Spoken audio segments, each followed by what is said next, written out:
श्री स्वामी समर्थ. सुप्रभात सर्वांना.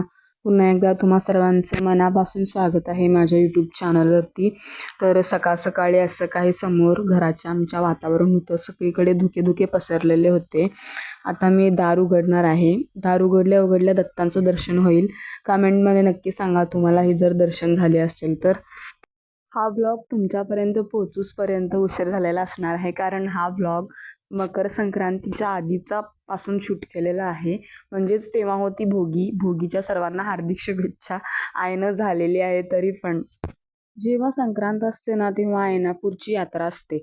आयनापूर हे माझ्या मम्मीचं माहेर आहे. तो मी दरवर्षी म्हणजे आयनापूर जत्रेला जातच असते. दरवर्षी मी मिरजेला जाऊन मम्मीसोबतच आयनापूरला जायचे, पण ह्यावेळी मम्मी डिरेक्टली तिकडे गेली होती आणि मी इथून तिकडे जाणार होते. मम्मी ना मला खूप आधीपासून म्हणत होती तू मिरजेला ये, इथून सोबतच जाऊ. पण मीच तिला सांगितले तू जा, मी 2 दिवसाने येईल. मग काय पटपट घरातली सगळे कामे आवरायला चालू केले. सगळं आवरलं. मग गडबडीनं हा चिक्कोडी बस स्टँड, मग आयनापूरला मी पोचलेले होते. उगार बस स्टँडवरून आजोबाच मला पिक करायला आले होते. चहा पिऊन मग गेल्या गेल्या थोडं निवांत बसले आणि रात्री आपला अथर्व असं एन्जॉय करत होता डान्स करून. तिथे सर्वजण त्याला खूप लाड करायचे. त्यानंतर मस्त आम्ही जेवण केलं, पोळ्या वगैरे खाऊन झोपी गेलो. सकाळी उठल्या उठल्या आम्हाला काही अथर्वचं आणि मम्मीचं असं चित्र बघायला मिळालं. मम्मीच्या पायाला मिठी मारून अथर्व झोपलेला होता. एवढी थंड होते ना सकाळ सकाळी. मी तर गेल्या गेल्या तिथे चुलीपुढे बसलेले होते शेकण्यासाठी. मग आंघोळ करून फ्रेश झालो. सर्वांनी कामे वाटून घेतलेली होती. मी भाकरी करणार होते. भाकरी मी करायला बसलेले होते. हा बेडकचा माझा मावस भाऊ आहे, जेवत बसलेला होता. मी भाकरी करत होते, तो खात होता.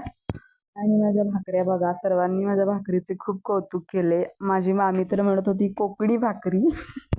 खूप छान वाटतं ना जेव्हा कोणी आपल्या स्वयंपाकाबद्दल किंवा कशाबद्दलही कौतुक करतो. त्यानंतर आमटीसाठी नारळ सोलायचे होते. मी नारळ सोलते. तसंच म्हणलं त्याच बहाने जरा काही रील्सही निघतील आपल्या. रील्सही केली आहे मी, बघितलं असाल तुम्ही ह्यावरती. दिसायला एवढा मोठा नारळ होता आणि एवढूसा नारळ निघाला आणि त्याचा कचराच भरपूर निघाला असं मी शेवटी म्हणत होते. त्यानंतर अथर्वसोबत थोडं खेळलो आणि रील्सही केलो ह्यावरती. हीच रील मी इन्स्टाला यूट्यूबला अपलोड केलेली आहे.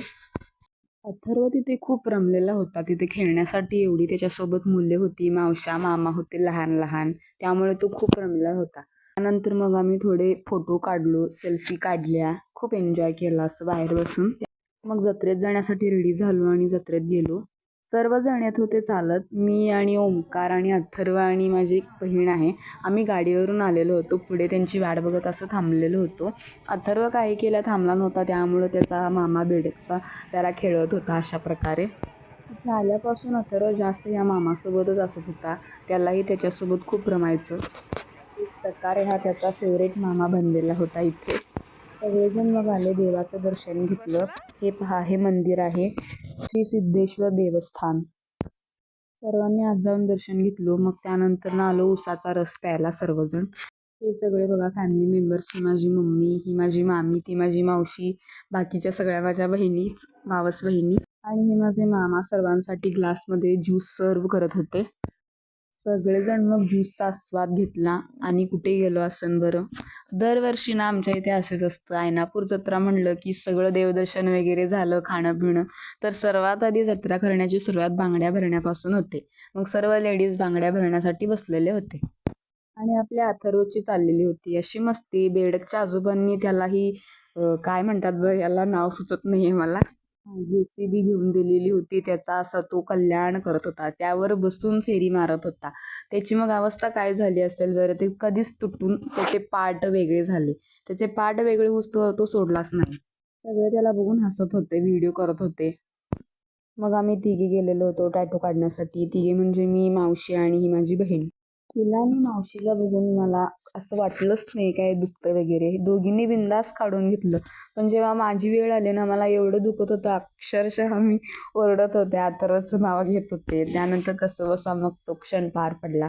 मग मी मोर पीस काढून घेतलेला होता, मावशीने 3 स्टार काढलेला होता आणि बहिणीने काढून घेतलेला होता मॉम डॅड. खूप एन्जॉय केलेला होता आम्ही जत्रेमध्ये. पण जास्त काही मला क्लिप्स नाही घेता आल्या. शॉपिंगही केली होती आम्ही. इथे टॅटू काढूस्तोवर बाकीचे लोक शॉपिंग करत होते. सकाळी 11:30 वाजता आम्ही घरातून निघालेलो होतो. घरी येऊस्तोवर आम्हाला 2:30 वाजलेले होते. हे आम्ही सगळे घरी येत आहोत. सर्व कसं बसलेला आहे बघा मामाच्या खांद्यावरती, गुड्डी के बाल खात. येतानाही खूप आम्ही असं एन्जॉय करत दंगा मस्ती करत येत होतो. हे सगळं मी खूप मिस करणार होते, कारण यात्रेच्या निमित्ताने का होईना सगळेजण असे एकत्र भेटलेलो होतो. लहानपणापासूनच मला आयनापूर म्हणजे एवढी आवड की आजोबा भेटायला यायचे मम्मीला, तर मी शाळा चुकून 15-15 दिवस जाऊन आयनापूरला असं राहायचे वस्तीला.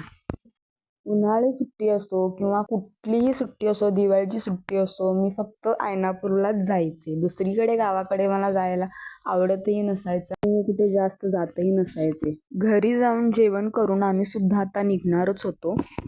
मला माझ्या परत घरीच जायचं होतं 9 पण मम्मी मला फोर्स करत होती की एखादा दिवस तरी चल निर्जला, जरा अथर्वला त्याच्या आजोबांचं तोंड बघू दे, मिस करतात. असं इमोशनल ड्रामा करून मला मम्मी मिरजेला बोलवून घेतली. ही आमच्या मामीची शूटिंग चालू आहे बघा. मागं माझी मावशी शेडबाळची आणि माझ्या मम्मीची आत्या आहे बोलवाडची. घरी जाऊन मस्त जेवण केलं आणि बेडगला जायला निघालो मावशीकडे.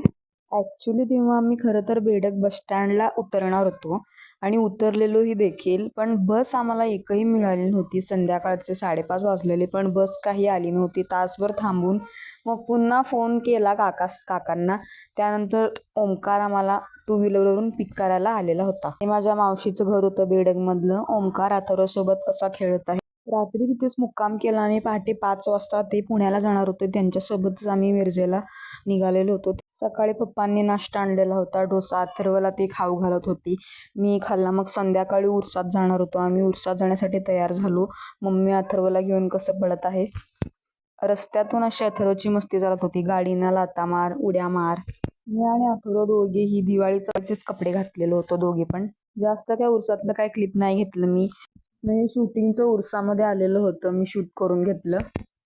30 रुपये द्यायचं, मोबाईल द्यायचा आणि असा गरा फिरतोय असं ते क्लिप काढून देतात. दुसऱ्या दिवशी सकाळी अथर्व मोबाईल घेऊन बसलेला होता मम्मीचा. मम्मीने त्याला मोबाईलचा खूप लाड लावलेला होता.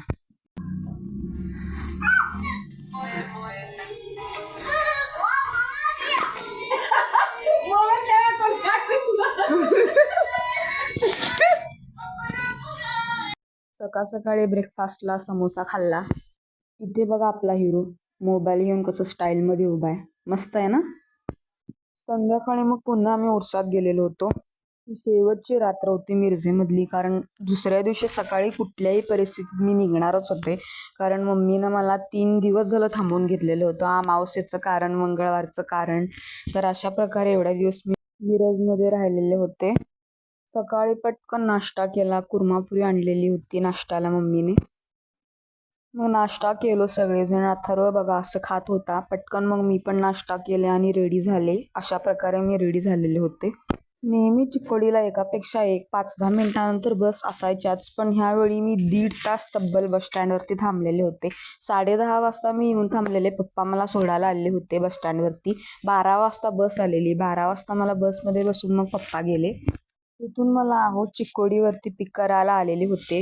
हॉटेलमध्ये नाश्ता केला थोडासा आणि घरी जाण्यासाठी निघालो. रात्री काय खास नाही जेवण केलं, आमटी भात केला आणि पाणीपुरी केली होती, तीच एन्जॉय केली. तर असा हा माझा 8 दिवसाचा प्रवास होता. ते 8 दिवस किती लवकर निघून गेले कळलंच नाही मला. खरंच कुठं बाहेर जरी गेले ना, तर एकदम असा पटपट दिवस निघून गेल्यासारखा वाटतो, पण तेच घरात असलं ना एवढा हळू वेळ जातो ना.